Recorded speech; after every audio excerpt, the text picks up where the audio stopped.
Good evening, everyone. You're watching PTV News Now. Ice Martinez here, delivering you the nation's biggest development. Just as we unveil the stories that matter, our top story for tonight, the Sandiganbayan 6th Division has declared former and Bicol Representative Zaldy Co a fugitive from justice, officially branding him as someone who has run afoul of the law and taken to his heels.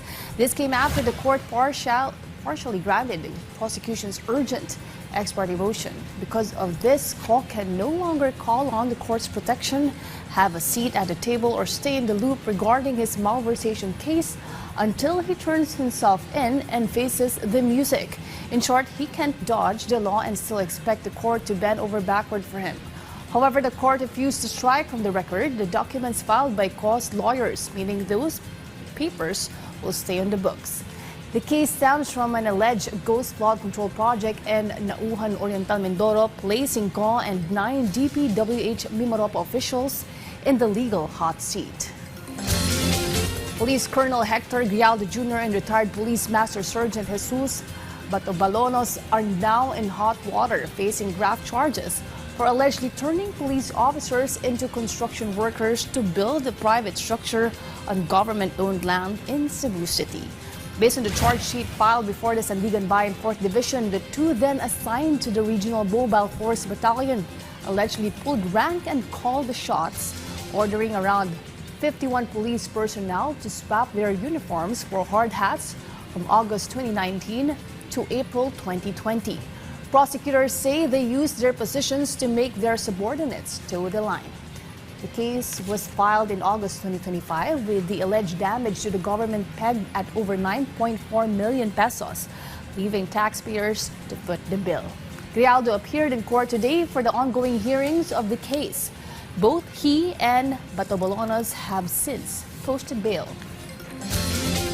The ravages of climate change and outbreak of the Russian war against Ukraine in late February 2022 are the key events that led to the breakup of the Arctic Council and a multinational race for control of one of the most inhospitable places on the planet.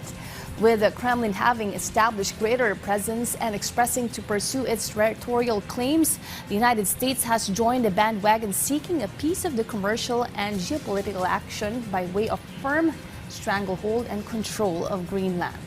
This VOA feature explains the rising tensions in the Arctic over the last several years and America's strategy by playing the Greenland card.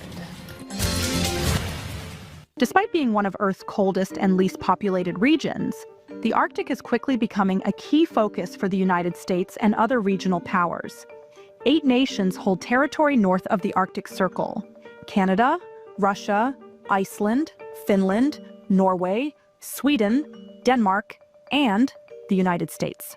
Since 1996, these governments have participated in the Arctic Council Forum, along with representatives of indigenous groups like the Sami, Inuit, and Chukchi, to promote scientific research and environmental conservation. However, since Russia's 2022 invasion of Ukraine, other Arctic governments have suspended cooperation with Moscow.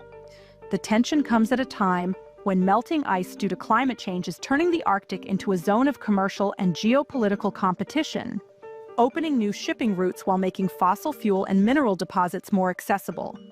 Russia controls most of the Arctic coastline and has built up military infrastructure while expanding its territorial claims. Maritime disputes also persist, despite the United Nations Convention on the Law of the Sea. Both Canada and Russia claim that parts of the new shipping routes pass through their territorial waters, while the United States has yet to ratify the UN's Maritime Treaty.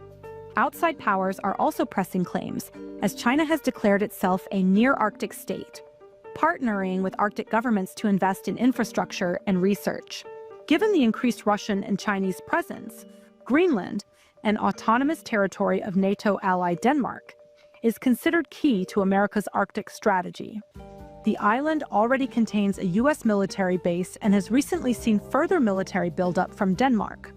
As the region heats up, both literally and politically, the contest for Arctic influence is only beginning.